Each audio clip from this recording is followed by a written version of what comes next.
믿는다면 얼마나 큰 믿음의 확신을 갖겠어요. 하지만 그러지 않아도 하나님은 우리를 늘 살피고 계시기 때문에 무엇을 봐서가 아니라 믿음 때문에 오늘 우리가 살고 있다는 것을 하나님은 더 분명히 알고 계시고 그것 때문에 더 큰 은혜를 주실 줄 믿습니다. 오늘도 예배하는 여러분들에게 예배하신 주의 은혜와 복이 충만하기를 축복합니다. 신앙은 믿음과 삶의 균형입니다. 내가 무엇을 믿는가만큼 중요한 것이 그 믿음을 가지고 어떻게 살아야 하는가라는 삶의 문제가 있다는 겁니다.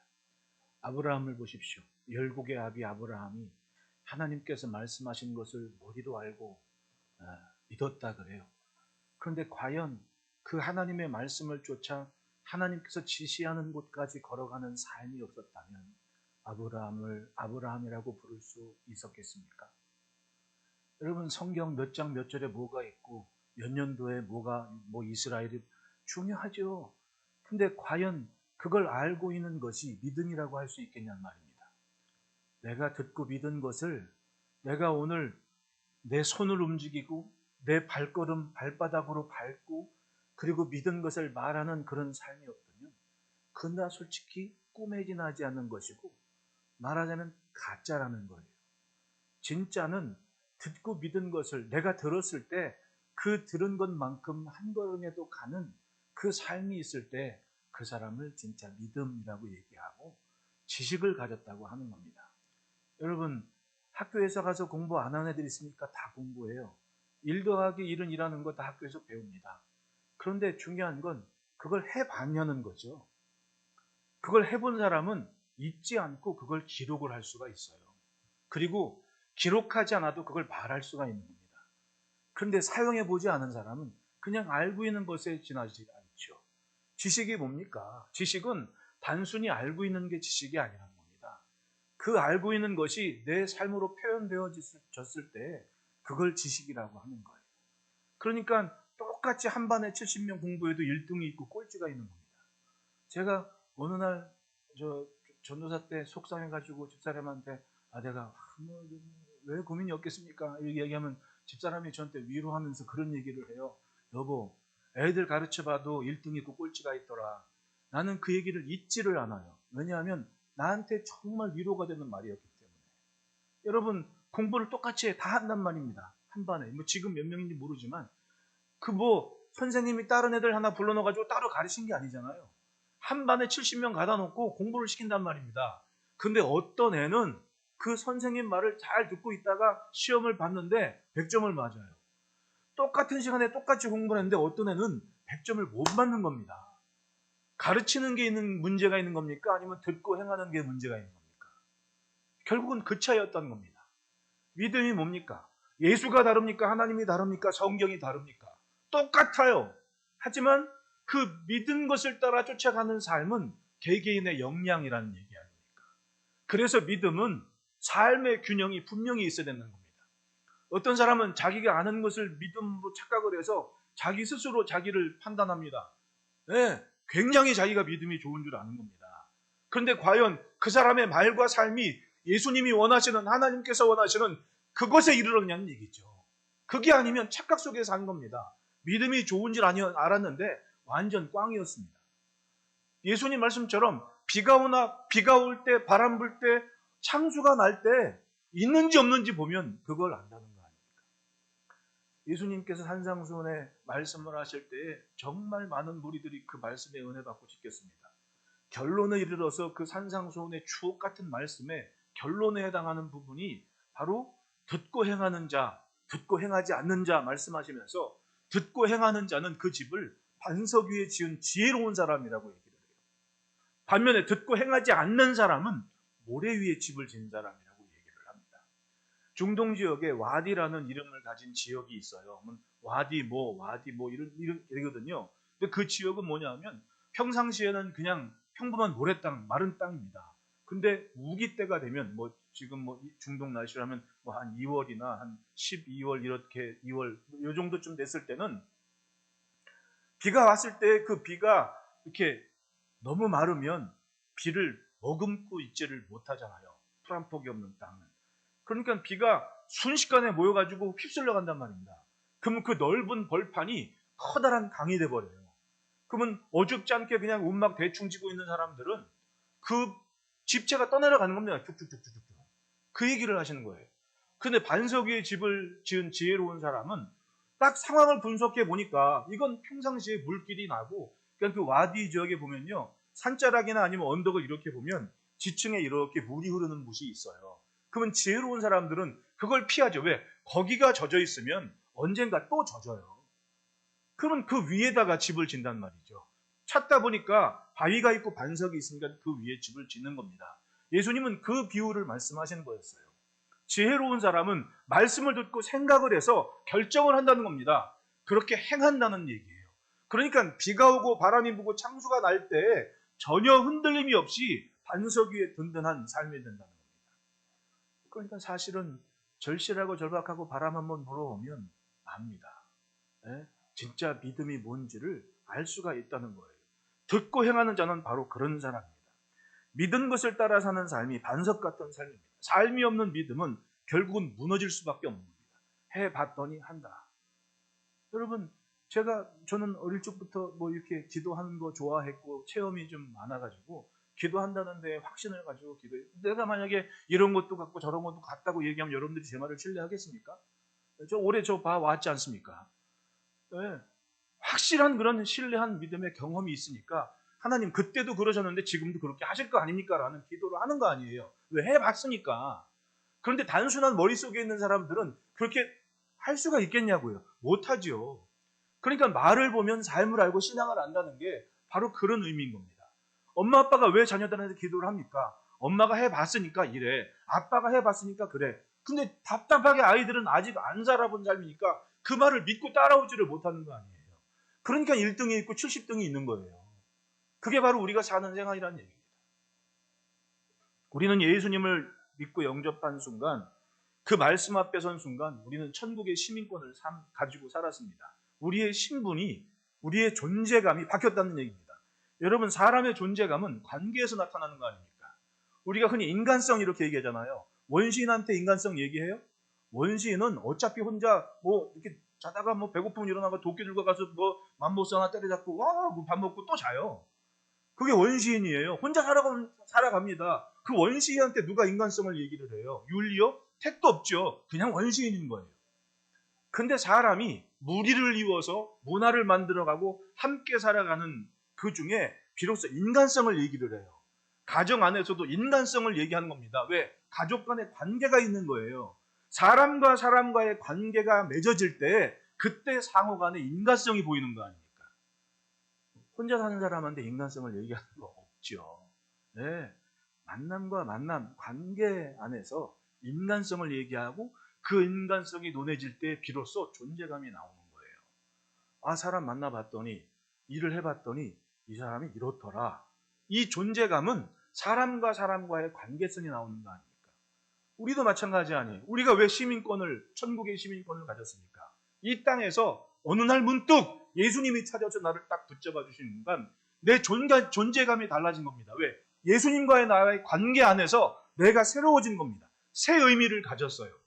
땅에 속한 자가 아니라 하늘에 속한 자로 주님이 인정하시고 하나님께서 너는 이제 내 자녀다라고 인치신 순간 땅에 있지만 우리의 관계성, 우리의 존재감, 우리의 사람 됨됨이는 하늘의 사람으로 여기 지금 살고 있다는 거예요. 대단한 거 아닙니까? 예수님 때문에 정말 귀한 것이 바뀌었던 겁니다. 그리고 믿어봤더니 점점 하늘의 것을 알게 되는 겁니다. 신령한 것이 뭔지 분별을 해요. 여러분, 살아보지 않으면 그걸 모르는 거예요. 네? 여러분, 엄마 아빠 얘기 들으면 괜히 좀 책임감이 느껴지는 얘기, 기분이 들어야 안 들어요? 네? 엄마 아빠 그러면 굉장한 책임감을 갖는 겁니다. 왜냐하면 몰랐어요. 근데 아빠가 돼보니까 알겠는 겁니다. 야, 이게 아빠구나 라는 걸 느끼는 겁니다. 엄마는 안 그래요? 여러분, 여기 지금 아빠들 앉아있지만 텔레비보다 슬픈 얘기 그런 고두심 씨가 가슴에 옥토점기 바르면 눈물 나요, 안 나와요? 텔레비를 안 보시는 분들하고 내가 얘기하니까 조금 답답하기는 해. 네? 그 고두심씨가 가슴 아프다고 여기다 옥도령기 바르고 눈물 나잖아요. 왜냐하면 살아봤으니까 그걸 이해를 하는 거예요. 사람은 삶이 있으니까 납득이 되고 그렇겠구나라고 같이 공유를 하게 되는 거 아닙니까? 그게 바로 사람 됨됨이고 인간성이고 관계에서 맺어지는 존재감이라니까요.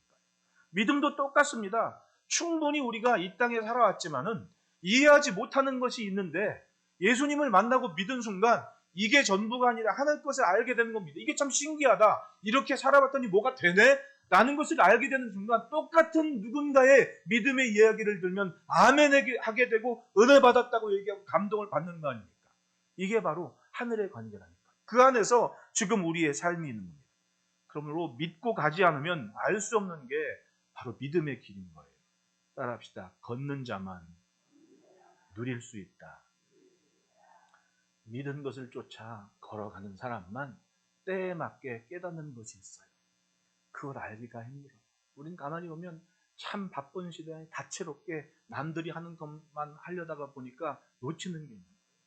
여러분 주일날 이렇게 어린 아이들부터 손주들 데리고 같이 예배하는 모습이 아무것도 아닌 것 같지만 저는 살아보니까 저도 교육학 공부했습니다. 저 11년 동안 공부해서 목사한테 받았거든요. 그런데 그게 그냥 단순한 지식이 되게 막 허황되게 쫓아가는 모습들이 참 많았던 거예요. 왜냐면 남들이 하니까 이 정도는 해야 되는가. 근데 그게 아닌 거예요. 가만히 보면 우리의 상황에 맞는 뭔가를 만들어내지 않으면 효과가 없는 거예요. 말짱 꽝인 거지. 그 가장 중요한 건 뭐냐 하면 바로 가정 모습인 거예요. 여러분. 우리 팬데믹 얼마 전에 지나왔습니다. 여러분 그게 또 없으리라고 장담할 수 있습니까? 일반적인 그 생태학자들의 경우는 이제는 팬데믹의 주기가 100년 단위가 아니라 3년 단위로 쪼개질 수 있는 시기가 됐다고 얘기를 해요. 여러분 며칠 전에 신문 봤어요? 어떤 40대 아주머니가 길고양이 딱 만졌는데 백신이건 예방 치료제건 전혀 없는 찐득이한테 물려가지고 죽었다나 어떻게 되나 알았다나 하여튼 뭐가 뭔지 모르는 거예요. 지금 이제 우리는 그런 시대가 됐단 말입니다. 그런데 우리는 그냥 우리가 해왔던 게 전부인 줄 알고 넋놓고 있다가 뭘 놓치는 거예요. 야 바쁘니까 너 공부해야지. 공부하는 거 중요한 거 몰라요? 왜 하는지를 알아야 될 거 아니에요. 적어도 내가 이건 하고 싶으니까 이건 맞춰야 된다는 생각은 애들이 하고 싶은 게 있으면 그건 해내거든요. 근데 일단 하고 싶은 게 뭔지 모르는데 무조건 공부하라고 하면 애가 하겠어요? 전혀 그건 근데 그게 결국은 건강한 가정의 모습인데 가정 안에서 내 이 존재감이 뭔지를 깨닫고 그걸 가르치기 이전에 그냥 세상 사람 하는 걸조차 다 해야 된다고 일단 휘둘러 놨습니다. 그러다 보니까 뿌리 없이 입만 무성한 삶이 돼버립니다. 가정이 제일 중요한 거예요. 그러니까 같이 어우러져서 때를 따라 좋은 일만 있습니까? 아빠의 고민, 엄마의 고민 기도하며 같이 듣다가 그럼 내가 이걸 해봐야겠다 라고 책임감이 느낀 순간 애가 트이는 거예요. 그러면 굉장히 한 몇 단계는 뛰어오르는 계기가 될 거 아닙니까? 근데 우리는 그거 없이 무조건 남들 하는 것만큼은 해야 된다고 내몰았단 말입니다. 그러니까 어떻게 돼요? 여러분 한번 우리가 지금 적어도 최소한 10년 이상 봤다고 보십시오. 그러면 그래도 10년 동안 같이 살면서 주일을 같이 예배하며 자란 아이들과 그렇지 않은 삶이 같은지 틀린지 우리는 이미 다 알고 있거든요. 그런데 그 존재감을 자꾸만 바뀌어서만 찾으라고 해요. 제가 일주일 동안 가만히 생각해봤습니다. 그래도 이런 얘기해서 죄송하지만 그래도 저 아이 하나밖에 없지만 저렇게 커가지고 변호사 됐죠. 며느리 열심히 공부해서 지금 교수 될 거죠. 가만히 보니까 얘네들이 뭐 특별한 거 했나? 특별한 게 없었어요. 그냥 예배 시간에 앉아가지고 어른들 얘기 들으니까 조그만 아이가 등산 가는데 저 상계동에 지금 저기 누구냐 권사님 사는 그 초등학교 교감 선생님이 내 뒤따라서 등산하고 있는데 나는 웬 할아버지가 쫓아오는데 그 할아버지가 그러는 겁니다. 애가 저하고 이제 둘이 가면서 말 이어 뭐 파인애플 그런 뭐 플라스틱 이러면서 이제 장난치면서 그 얘기를 하면서 등산을 쭉 했거든요.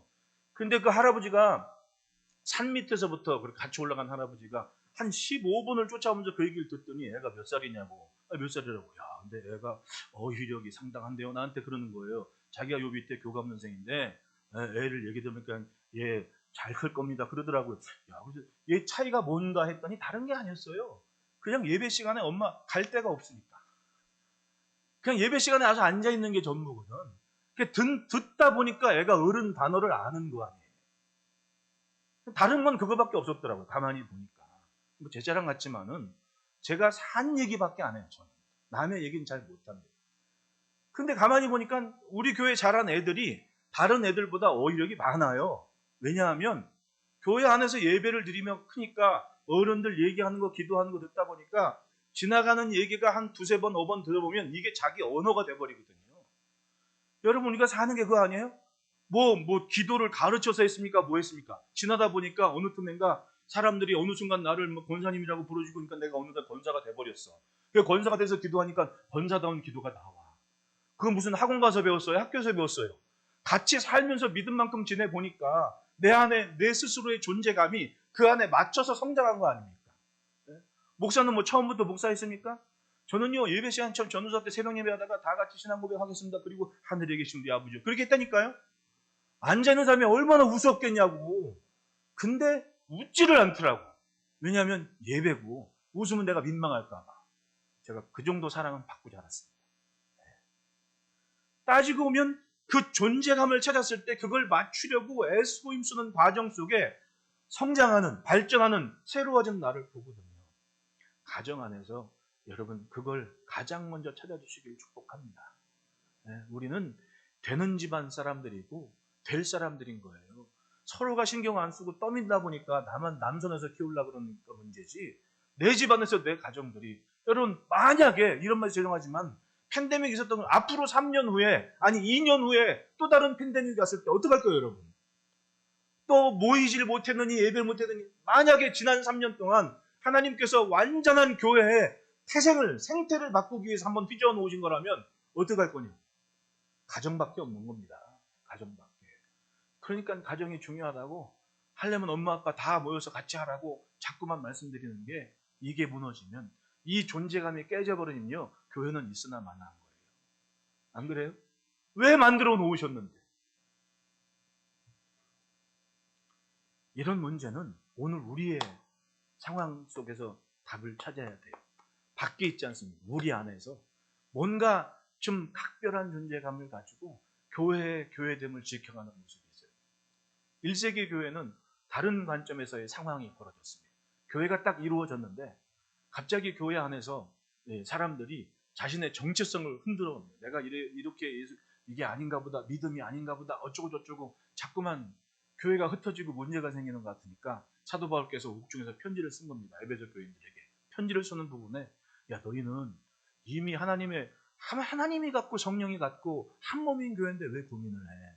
너희는 이미 한 몸 된 것 하나 돼 있으니까 하나님께서 하나 되게 하신 것을 힘써 지켜야 돼 라고 얘기를 해. 생각을 바꾼 겁니다.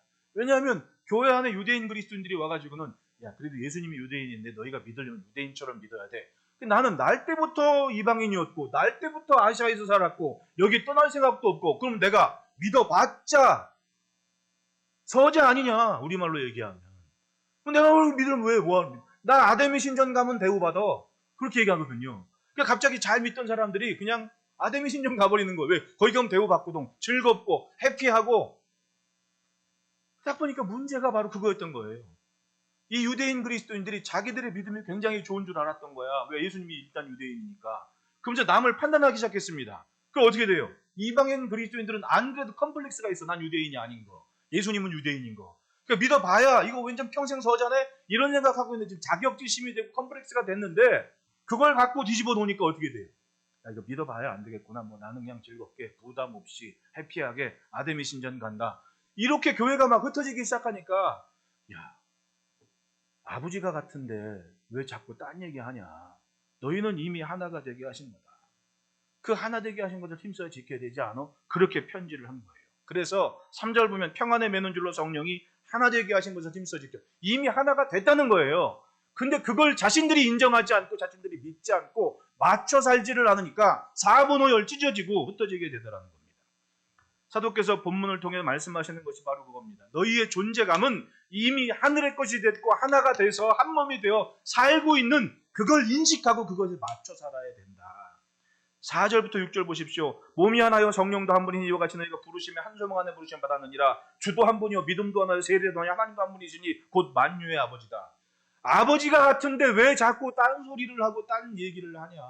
같은 것을 봐야 된다. 그것이 너희의 존재감이고 정체성이다. 내가 누구인지 무엇인지를 확실하게 인식을 하면 비가 오나 바람이 오나 창조가 나도 그 모습을 지키는 거 아닙니까?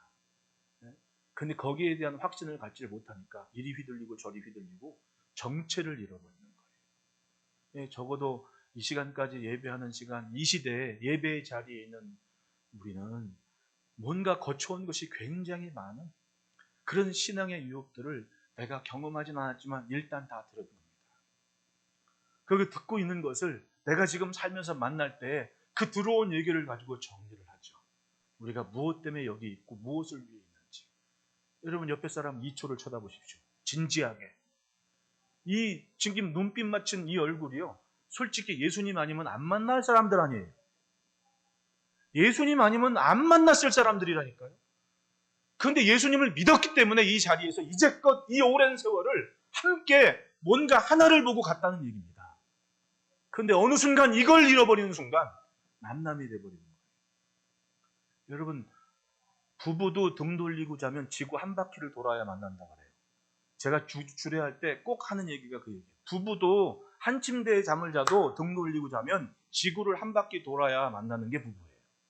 안 그래요? 하물며 예수님 아니면 아무런 관계성과 공통분모가 없는 우리가 모여서 함께 한 주를 바라보고 이제껏 믿음을 건사하며 같이 가고 있다는 얘기는 그게 크다는 겁니다. 주님 안에 발견된 존재감. 할렐루야. 이미 하나 되게 하신 것을 맞추고 그걸 깨지 않도록 하는 게 신앙이고, 시대가 오순할 때일수록 그것이 분명할 때에 건강하고 튼튼한 가정과 가문으로 선다는 겁니다. 그러면 바로 거기서부터 번성하고 거기서부터 창대한 복이 있는 거예요. 여러분 그 은혜가 여러분들 가정에 있기를 축복합니다. 그러므로 첫째 따라합시다. 같은 것에 집중하자. 1절 말씀에 그러므로 주 안에서 갇힌 내가 너희를 권하노니 너희가 부르심을 받은 일에 합당하게 하여, 여기에 부르심이라고 얘기를 합니다. 이 부르심은 여러분 누가 이 사람들 불렀습니까? 주님이 부르셨어요. 하나님이 부르셨고 예수님이 부르신 겁니다. 부르심이 같은 거예요. 여기 하나님이 부르지 않은 사람 있습니까? 나나 저 사람이나 같이 하나님이 부르신 분이라고요.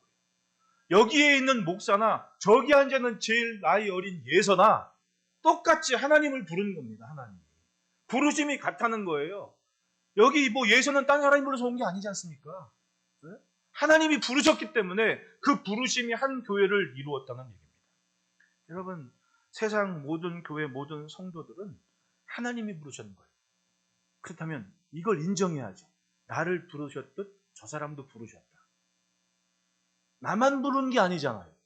이 신앙이 때를 따라 굉장히 교만하게 만드는 게 뭐냐면 나는 굉장히 특별한데 저 사람은 안 특별한 것처럼 생각을 한다니까요. 그게 문제인 거예요. 내가 특별하고 각별하듯 저 사람도 하나님의 부르심에 각별하다는 걸 인정해야 되는데 나는 굉장히 독특하고 각별한데 저 사람은 아닌 것처럼 생각합니다. 예수님은 그걸 바리새인이라고 얘기했고, 예수님 오셨을 때 한번 보시라고. 예수님이 오셨을 때 사실은 그 시대의 보편적인 종교심, 신앙 정서로라면 예수님은 제사장 옷 입고 오셔야 돼요. 왜? 그게 제일 거룩하니까. 근데 예수님은 하필이면 사람들이 손가락질하는 나사렛 동네에 오셨고 거기서 목수의 아들 노릇하면서 30년 동안 살아내신 다음에 짠하고 나타나셨거든요. 가장 평범한 평균 이하의 삶을 사셨어요.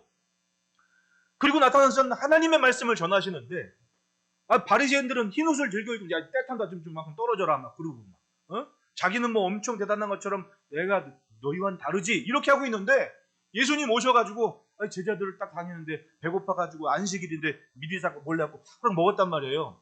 그럼 바리새인들은 저 율법을 어기는 어떻게 그런 사람을 제자로 막 혼냈는데 예수님은 배고프니까 그러지. 당신 소 물에 빠지면 구할 거야 안 구할 거야. 이게 참 신기한 거예요. 말하는 게. 네 소가 안식일에 네 소가 물에 빠지면 너 건질 거야 안 건질 거야. 밀이삭이나 송아지나 차이가 뭐냐 이거죠. 안식의 율법을 범한 게 지적할 것이 아니라 하나님께서 그 율법을 정한 이유가 뭐였냐. 그게 중요한 거다. 예수님은 하나님의 부르심의 출발점이었고 바리새인들은 자신이 알고 있는 지식이 전부였던 거예요. 이 차이였던 겁니다. 그러다 보니까 예수님이 평균 이하의 보편적인 사람들이 확 정이 가버리는 거예요. 말씀하는 거 하나하나가 자기들 수준을 넘지를 않아. 이해가 되겠는 겁니다. 하나하나 들어도 마음에 와닿는 말씀을 하시니까 그렇게 수천 수천 군중들이 쫙 모여가지고는 예수님 따라다닌 거 아니에요. 그리고는 분명한 하나님의 부르심을 듣게 했던 겁니다. 여러분, 그 순간 자신들이 하나님의 백성인 것을 알게 된 백성들이 얼마나 은혜를 받았겠냐고요. 그 순간 모여있는 환난당한 자, 원통한 자, 가슴 아픈 자, 의를 위해 핍박받는 자, 이 모든 사람들이 공통된 자신의 존재감을 찾았습니다. 천국이 저희 것입니다. 할렐루야. 야, 여기 모인 사람들이 우리가 이미 천국을 가진 사람이구나. 그것 때문에 그냥 신나는 시대가 된 겁니다. 신나는 시대. 왜? 하나님의 아들이, 하나님께서 지금 자신들의 이 마음속에 있는 우리의 정서를 한 덩어리 같은 걸 확실하게 뭉개버리시고 내가 내 존재감을 하늘의 것에서 확실하게 찾을 수 있게끔 그 음성을 들려주신 거예요. 그래서 은혜 받은 거 아닙니까? 사람들이 때로는 나와는 전혀 상관이 없어 보이지만 나와 같은 것이기 때문에 자부심이 생기고 또 은혜를 받을 때가 있는 거예요. 제가 지난번에 다바오 갔을 때 깜짝 놀란 게 뭐냐 하면 사진 좀 한번 보여줄래요? 이 사람들 누군지 알아요, 여러분들? 네? 누구게? 와, 윤일순 권사님 보통이 아니시네. 이거 BT 나도 몰랐어요, 이거. 근데 필리핀 다바오 섬에 사는 40대 아주머니가 나한테 물어요. BTS 아냐고. 필리핀 다바오 섬에 사는 40대 아주머니가 나한테 물어요. BTS 아냐. 그 순간 내가 알아야 된다고 그래야 돼? 모르야 된다고 그래요? 그 순간 내가 어떻게 해야 이분하고 조금 얘기해서 그래도 교회 얘기를 좀 해볼까라고 고민을 하다가 마침 그 BTS의 아무애가 우리 아들 근무하는 부대에 훈련병으로 들어갔대요. 진짜? 막 눈이 땡그레져가지고 한마디 더 했어. 야, 그 사람이 뭔가 같은 걸 찾게 된다니까요. 그 같은 걸 찾은 순간 뭔가 공유됨을 느껴가지고 감정이 공유가 되고 대화가 좀 소통이 되는 게 그 순간 또 BTS가 우리나라 사람인 것 때문에 또 어깨에 좀 힘이 들어가고 좀 일부러 막 친한 척도 하고 막 그렇게 되는 거 아니에요? 다만 그냥 우리는 될 민족이라는 게 말이 맞아. 우리는 만나게만 고향이 어디세요? 같은 걸 막 찾으려 그러거든. 막 그냥 심지어 뭐 학교니 뭐 다 따져가지고 세상이 알고 보면 참 좁은 세상이에요. 근데 그 같은 걸 굳이 찾으려는 이유는 뭐예요? 그나마 이 관계가 발전되고 좋아지고 유익이 되게 만들려는 거 아닙니까? 하물며 교회는 어때요? 생명의 근원이 같아졌습니다.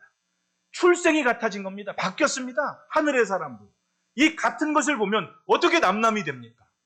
내가 귀하도 저도 귀한 것이고 내가 각별하도 저도 각별한 걸 인정하기 때문에 나뉠 수 없는 그래서 하나님께서 하나 되게 하신 것을 힘써 지키라는 얘기는 그 부르심이 같다는 거예요.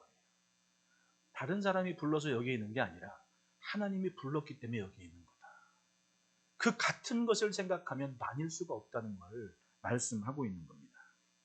여러분, 살면서 그래요. 세상은 자꾸 남보다 달라 보이고 좋아 보이고 이걸 얘기하지 않습니까? 근데 교회는 어때요? 점점 같아지죠. 그냥 믿다 보면 제가 여기 이제 설교를 하면서 막 느끼는 게 저는 설교할 때 이렇게 뭐 여러분 각자의 의견도 모르지만 전체에서 느껴지는 그 아우라라 그래요? 뭐라 그래요? 우리말로. 그렇게 딱 느껴지는 감이 있는데 다르지가 않아요. 이게 다른 사람들은 어떻게 하냐면 예배 시간에 다른 계시를 받는 사람이 가끔 있어요. 딴 동네 가면. 근데 우리 교회 가끔 강사분들이 여기서 하는 얘기 늘 어떻게 예배 시간 내내 앞에서 설교 시간 내내 시선을 떨구고 잠자는 사람이 없냐는 얘기를 하는 거예요. 그러니까 두렵지 않냐고 내가 그분한테 물어요. 두렵죠? 물어요. 왜냐하면 그 시선이 있는데 어떻게 그 주일 준비를 허투루 할 수가 있군요. 저는 사실은 여기 일주일 내내 여기 사무실에 와 있지만은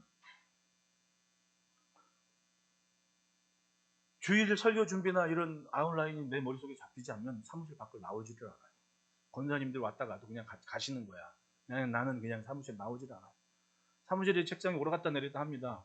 그 안에서 놀려고 아예 그냥 사무실 딱 버튼 딱 누르면 쭉 또 서서 또 하다가 버튼 누르면 또 쭉 내려가요. 그럼 또 누워서 또 하다가 해요.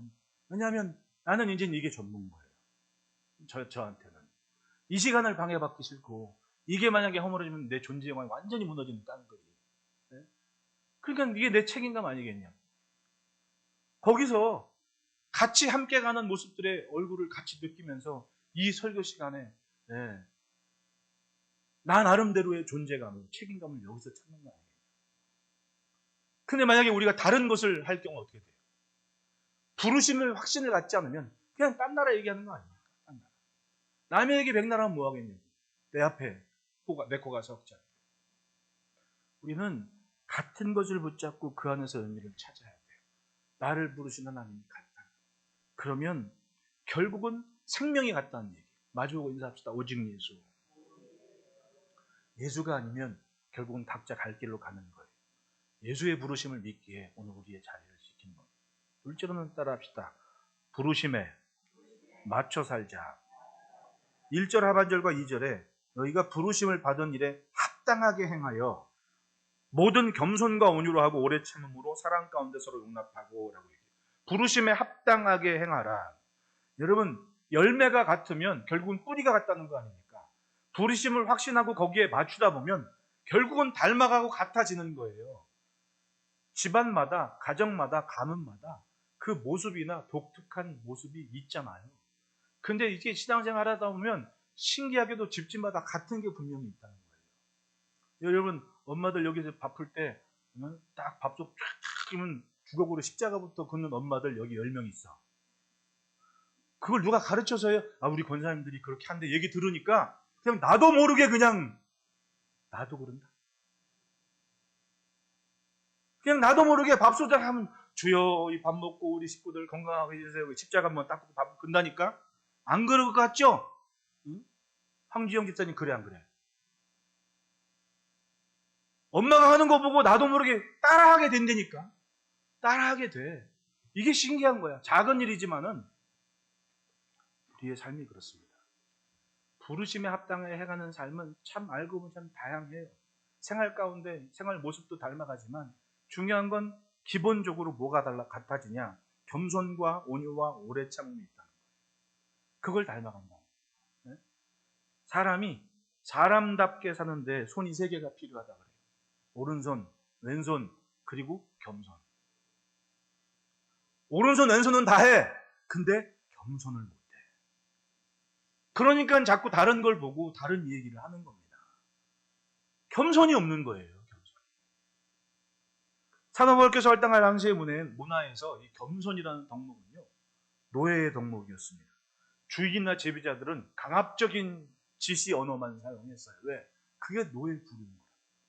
그러니까 초등교사, 몽학선생이라는 얘기 하잖아요. 노예들이 좀 귀족들이나 왕족들을 노예로 잡아오면 그 노예들이 교사를 했거든요. 가정교사 역할을 했던 겁니다. 그러면 좀 있는 집에서 가정교사들한테 좀 장군들이 자기 자녀들을 맡겨요. 그 왕족인데 너 알고 있는 거 우리 자녀들 좀 가르쳐. 그래가지고 무식한 로마 사람들이 똑똑해진 거예요. 그때 당시에 노예들 이런 이슬람 문화 여러분 로빈 후드라는 영화 케빈 코스트너가 나온 영화 보셨어요? 안 보셨어요? 모르나 마나지만 그런 영화를 보면요. 거기서 이슬람 노예가 등장을 해요. 그 이슬람 노예가 있는데 그분 유명한 흑인 배우인데 이름을 제가 잠깐 잊어버렸네요. 그 사람이 그 영국 그 귀족이었던 로빈 훗을 굉장히 하찮은 사람으로 한 게 뭐냐면 자기들은 과학에 뛰어나거든요. 화약도 알고 그때 당시에 망원경을 가진 거예요. 그래서 저 멀리 적군이 올 때 이 사람이 딱 하더니 렌즈를 딱딱 해가지고 망원경을 딱 해서 저기 저 적군이 온다고 했더니 이 영국 귀족인 로빈 훗이 어디 안 보이는데 아이 무식하게 이거 봐 했더니 이 사람이 망원경을 딱 보고는 이게 바로 앞에 있으니까 칼을 빼들고 막 난리가 난 거야. 이 앞에 와 보이니까. 그러니까 그때 당시에 중세 당시에는 그 중동 지역이 이미 고대 때부터 과학이나 문명의 중심지였잖아요. 그러니까 이 사람들이 노예로 잡혀왔으니까 이 사람들의 지식, 수학, 과학 이런 거를 섞일 수가 없는 거 아닙니까? 너희들 내 자녀 가르쳐. 나는 모르지만 내 자녀들은 너희가 알고 있는 걸 알아야 돼 하면서 가르치란 말이에요. 그러니까 그런 사람들이 고대 때나 중대 때는 그 무슬림이나 이슬람권에 있는 사람들이 똑똑해가지고 가정교사를 많이 했단 말입니다. 그 사람들이 나보다 똑똑한 사람들 아니야, 결국은. 그러니까 어떻게 돼? 이 사람들한테 겸손하면 자기들 때 맘먹을 거 아니야. 그러니까 나는 주인이고 너는 종이야. 이러니까 언어들이 지시 언어가 되고 그 겸손이라는 덕목은 종들이 갖는 덕목이 됐던 거예요. 근데 예수님이 오셔서 나는 마음이 온유하고 겸손하니 해버린 거 아니에요. 겸손하기 쉽습니까? 어렵죠. 그런데 예수를 믿으니까 예수 믿는 사람들은 그걸 해내더라는 거죠. 왜? 부르심에 합당하게 행하려고 고민하다 보니까 주님의 모습을 담고 싶어서 겸손하게 되다는 거예요. 자기를 비우니까 다른 사람들의 상처 줄 일도 없고 내 것을 관철시키기 위해 싸울 필요도 없고 그냥 저 사람도 주님이 부르셨고 주의 일을 하고 나도 주의 일을 한다면 함께 주의 일을 해 나가는 겸손한 덕목이 자리를 잡게 되는 거예요. 한번 생각해 보시라고. 여기에는 목사나 여러분들이나 같이 주님이 부르셔서 이 자리에 함께 있는데 나는 불렀고 여러분들은 안 불렀을까요? 똑같은 거 아니에요. 나만 부른 줄 알고 고집하다 보니까 교만해지는 거 아니에요. 안 그래요? 온유도 마찬가지입니다. 온유는 힘을 절제하는 거 아니에요. 내가 뭘 할 수는 있어. 하지만 내가 할 수 있는 이 힘을 절제를 하는 겁니다. 왜? 나를 부르신 주인이 따로 있으니까 내가 주인이 아니잖아요. 나를 부르신 분이 주인이지. 하니까 내가 뭘 할 수 있지만 나의 힘을 사용하지 않는 겁니다. 함부로 사용하지 않는 넉넉함이 있어서 해보니까 안 되지. 그때 하는 거예요. 저는 주변에 참 좋은 선생님도 많았고 좋은 선배들이 많아가지고 일단 무슨 일이 있으면 해보라 그래요. 저는 우리 재혁이가 지금 저 가평의 야수교에서 훈련받고 있다고 그러는데 저는 그런 야수교를 못 거쳤어요. 그냥 군대 면허 없이 이 일반 면허를 가지고 군대 그 8기통 몇만 cc짜리 미군 트럭을 제가 몰았었거든요. 그게 내 차였거든요. 그건 막 밤에 딱 밟잖아요. 공은 뒤에 그 머플러에서 불꽃이 막 하고 뛰었어요. 겨울에 시동 걸어놓고 거기다 모포를 딱 깔아놓으면 엉덩이가 얼마나 따뜻한지 아세요? 저 영화에서는 난 영화처럼 진짜 그 차 위 본네트 위에다가 모포를 딱 깔고 이렇게 겨울에 이렇게 앉아 있으면 햇살 좋지 엉덩이 따뜻하지 잠이 잘 와요. 근데 내가 그 차를 정비를 배웠어요. 뭘 배웠어요? 그냥 나보고 수송관 그때 그 주임 상사님 하는 말씀이 걸리지 마라 그러는 거예요. 헌병한테 걸리지 말으래요. 난 면허 없으니까 운전차 운전했던 거지. 그때는 운전면허 가진 그 운전병이 부족했을 때예요. 많이 전국적으로 군대가. 그러니까 그 야수교 갈 틈이 시간이 없는 거지. 거기서 어떻게 3개월인지 그때는 3개월인가 있었거든요. 이병병 때 가가지고 일병 달고 나오니까. 그러니까 거기 가면은 천국 같다 그래서 우리 표현대로는. 그러니까 그걸 안 거치고 그냥 군대차를 가자마자 바로 그냥 그걸 받아가지고 휘발유는 엄청 썼지. 오죽했으면 휘발유 가지고 이거 말해도 되나? 휘발유 가지고 빨래를 했겠냐고. 전투복을 2등병 전투복을 받으니까 전투복이 너무 막 때깔리잖아. 누가 봐도 2등병이잖아. 고참에 딱 보더니 옷 벗어 그러더라고. 내 옷을 딱 가져가더니 휘발유에다가 한 3일을 담가 놓더라고. 3일 있다 그걸 딱 하고 물을 딱 빨아가지고 딱 했더니 물이 쫙 빠졌어. 한 군생활 한 3년 한 것 같아. 그걸 입히더라고. 왜냐면 파견지에 있으니까 다른 애들한테 무시당할까봐. 다 이유가 있더라고. 그렇게 해왔거든요. 그거 어떻게 배웠겠냐고, 그거.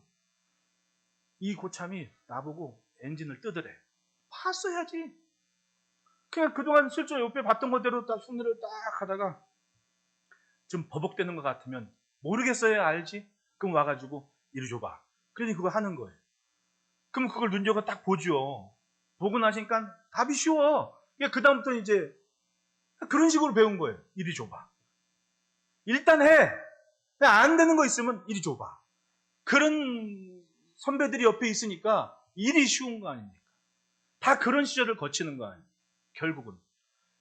뭔가 할 수 있지만 무언가 다른 목적을 위해서 참아주고 기다리는 사람들이 있었던 거예요. 그랬더니 잘하더라는 거지. 따지고 보면 교회 안에서도 그게 있지 않습니까? 내 생각대로 하면 쉬운 게 많아. 하지만 잠깐 기다려보고 뭔가 잘못됐을 때 이리 줘봐. 그러면서 살아왔으니까 우리가 지금 여기 온 거 아니에요. 안 그렇습니까? 누가 뭐 하나 배웠다고 해서 1부터 100% 완전하게 준비되고 나온 사람이 일단 가면서 배운 게 지금 우리 모습이거든. 일단 하면서 알게 된 게 지금 우리 모습이거든. 예?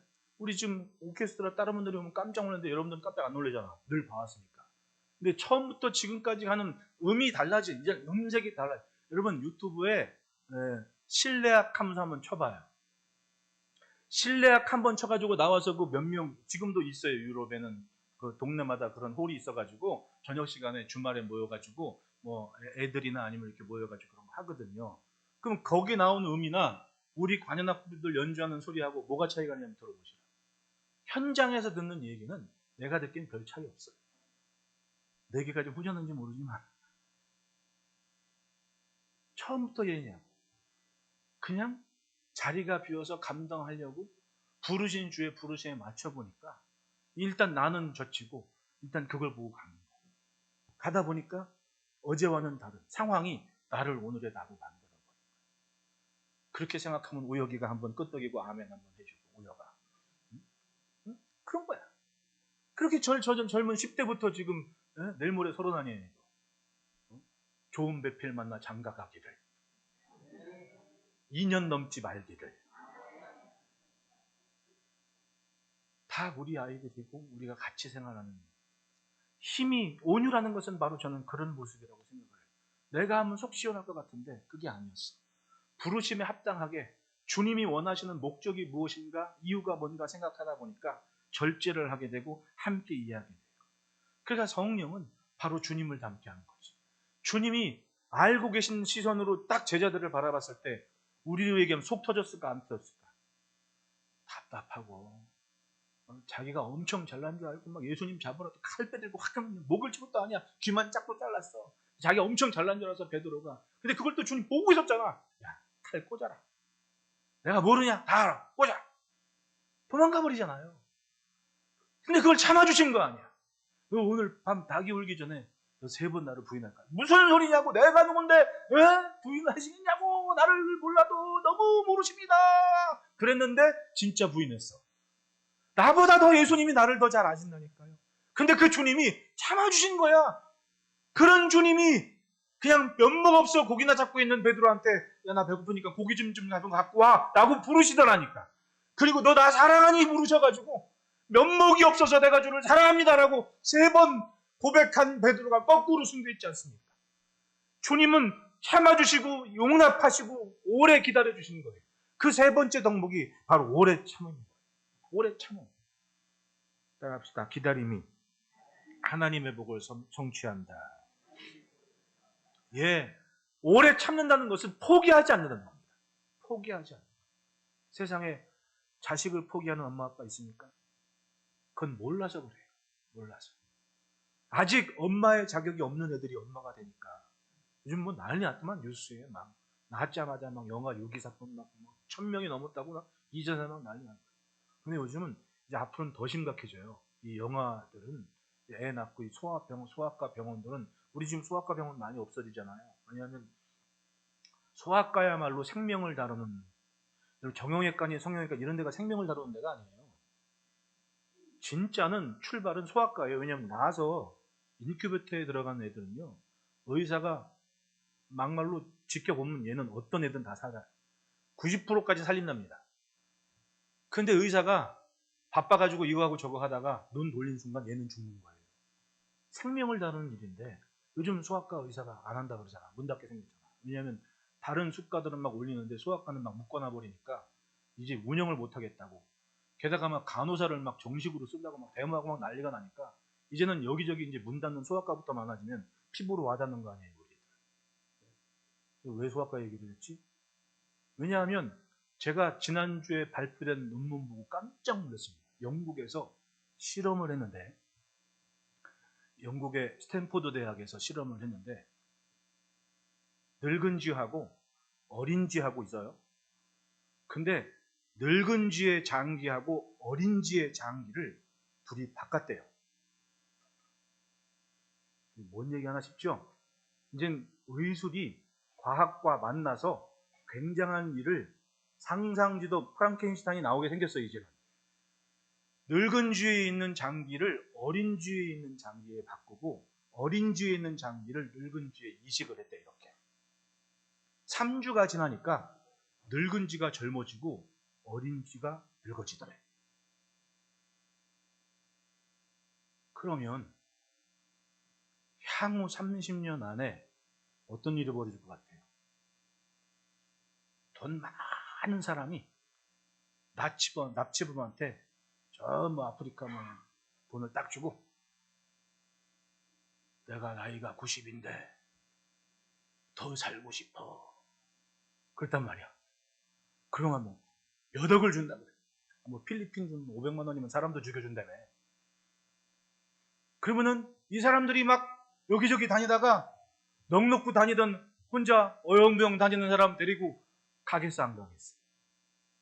내가 너무 영향을 많이 받나 모르지만은 이제 이게 현실적인 문제가 돼버린 거예요. 지금 여러분 영유아 유기나 유기 이런 것들을 가볍게 보지 마시라고. 지금 장기 하나 때문에 사람이 어떻게 되는 시대인 거예요. 그게 무슨 남 얘기 같은 게 아니라 지금 코앞에 있는 현실이란 말이에요. 세상이 정말 무서운 시대가 돼버린 겁니다. 그런 시대에 과연 우리는 제가 어떻게 하든 그래도 신문이건 책인 건 많이 읽고 세상을 좀 알라는 이야기가 바로 그거예요. 우리의 신앙은 이 안에서만 결정되는 게 아닙니다.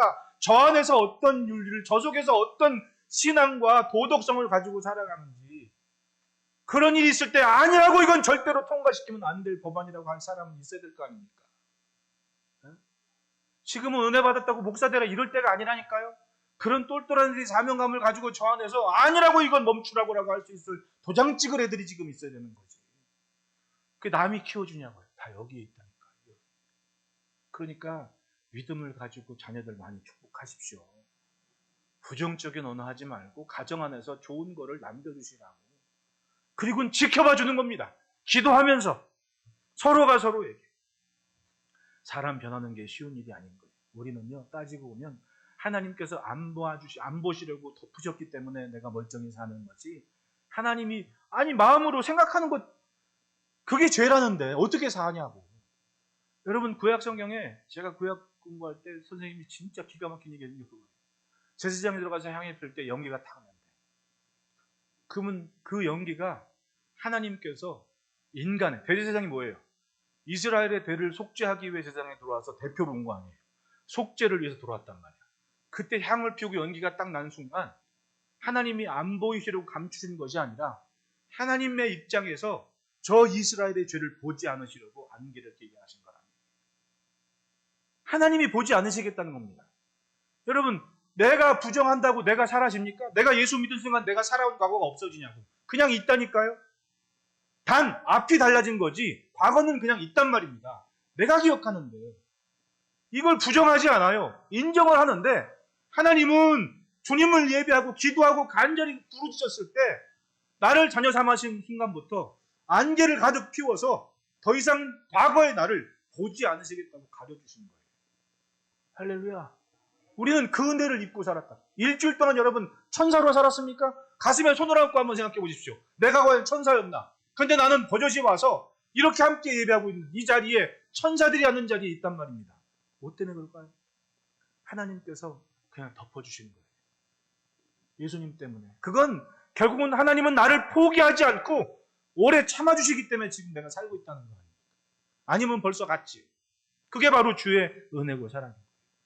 그 기다림 때문에, 그 가림을 알기에 나 또한 나를 기다리시는 그 부르심에 합당하게 내 곁에 있는 사람들을 같이 기다려주고 같이 가는 용기를 가진 거야. 나는 애들이 저도 좀 속상해요. 애들이 주일날 예배 안 오고 막 그러면 가슴이 무너지는 것 같고 내가 왜 사나 싶기도 하고 괜히 자책감이 들어서. 근데 그 마음은 한마음은 그러지요. 에휴, 오죽했으면 오죽 마음이 불안하는 이러면서 여러 가지 생각을 해요. 나랑 생각이 같은지는 모르겠지만, 하지만 언젠가 때가 되면 자신들이 존재감이 이 안에 있다는 걸 알겠지 하면서 기도할 뿐이죠. 안 그래요? 모든 사람들이 믿었다고 100% 막 무슨 에너지 뭐 핸드폰 충전하듯이 몇 프로 그게 보이면 얼마나 좋겠어. 어제는 100%였는데 오늘 10%일 때가 있다니까 사람이. 그런데 오래 참아주시는 주님이 나를 지켜보는 게 있으니까 그 사랑을 가지고 봤더니 지금 같이 가고 있는 거야. 있으나 없으나. 나를 이상한 목사라고 생각하지 마십시오. 있으나 없으나 지금 같이 가고 있는 거예요. 여러분, 살다 보면 참는 게 많은 거예요. 그런데 그 참음이 결국은 하나님의 복을 성취하게 됩니다.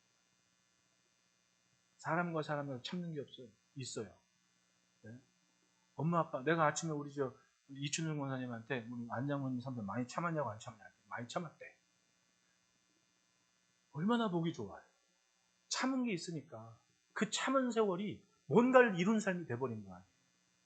요즘 그걸 못 참아 사람들. 얼마나 참. 내가 살면서 아빠들은 막 방구 빵빵 끼는데 엄마들은 방구를 안 끼시더라고.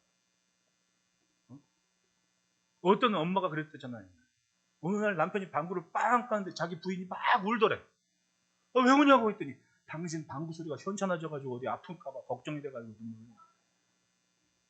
야, 참 많이 참아줬구나. 사는 게 그런 거예요, 여러분. 그런 참아주는 과정이 있으니까 가정을 이루고 건사하고 사는 거 아니에요. 우리 박경영 원사님 아주 신나게 웃으시는데 참았어 안 참았어? 솔직히 한번 얘기해봐. 내가 이가들 성격 알거든. 그런데 또 그렇다고 또 박권사만 참은 것도 아니야. 내가 박가들 성격도 알거든. 이장모님도 솔직히 참았어요 안 참았어요? 네? 참는 게 있다니까. 이현임 권사님도 안 참았을 것 같아? 참는 게 있다니까. 그러니까 건강하게 뭔가를 일궈내는 열매들이 때가 되면 나오는 거 아니에요. 때가 되면. 그러므로 여러분, 주님의 사랑, 주의 십자가 사랑, 오래 참으신 사랑으로 부르심에 합당한 삶을 지켜갑시다. 그래서 따라합시다. 되게 하신 것을 힘써 지키자. 3절에 평안에 매는 줄로 성령이 하나 되게 하신 것을 힘써 지키라. 하나 되자가 아니에요. 예수님께서 보실 때는 이미 되게 하신 건데 왜 그걸 자꾸 헤집고 다니면서 어지럽히냐 이거예요. 그걸 지키라는 겁니다. 지켜라. 힘써서 힘쓰지 않으면 못 지킨다는 얘기 아닙니까? 뭔가는 비우고 맞추지 않으면 지킬 수 없는 게 하나 되게 하신 것이라. 애굽에서 나온 이스라엘이 40년 동안 한 가지로 봤습니다. 근데 이걸 보십시오. 똑같은 시선이 아니었어요. 동서남북으로 나뉘어서 어떤 지파는 오른쪽으로 받고 어떤 지파는 왼쪽으로 받고 어떤 지파는 뒤돌아서 있고 어떤 지파는 앞을 보고 간단 말이죠. 근데 똑같이 40년을 그렇게 여호와의 법궤를 보고 행진했더니 법궤의 중요성을 알았습니다. 그리고 실로에 있는 법궤를 향해 이스라엘의 모든 남자들이 때가 되면 다 모였습니다. 보는 것이 같아요. 그러니까 그렇게 살아온 40년 세월이 유산이 되고 힘이 돼서 똑같이 맞춰가는 삶을 감당해 왔던 거예요. 보는 것이 같다는 거. 보는 것이 같지 않으니까 자꾸 사람을 보게 되는 거예요. 사람을. 여러분 따라합시다. 받은 대로 살자. 교회는 하나님의 교회입니다. 부르심도 같습니다. 한 몸을 이어서 십자가로 책임지신 주님이 같습니다. 그런데 자꾸 다른 걸 보니까 문제가 생기는 거예요. 부르심이 같고 시선이 같으면 이미 이루어진 것을 지켜낼 수가 있는 겁니다. 그래서 평안에 매는 줄을 하나님께서 평안케 하신 그걸 지켜가라는 겁니다. 우리는 한 몸이고 한 운명 공동체입니다. 그걸 인정하고 그것에 맞춰 지켜가는 것이 오늘 이 시대를 사는 우리의 책임인 겁니다. 4절 보면 몸이 하나요 성령도 한 분이시니와 같이 너희가 부르심의 한 소망 안에서 부르심을 받았느니라. 한 소망 안에서 부르심을 받았다. 그러니 여러분 함께 가는 길을 즐거워하시기를 축원합니다. 또 함께 이룰 것을 기대하시기를 축복합니다. 그러면 함께 번성하고 함께 창대하는 거예요. 그 복이 여러분들의 심령과 가정에 충만하기를 축복합니다. 하나님 아버지 감사합니다. 오늘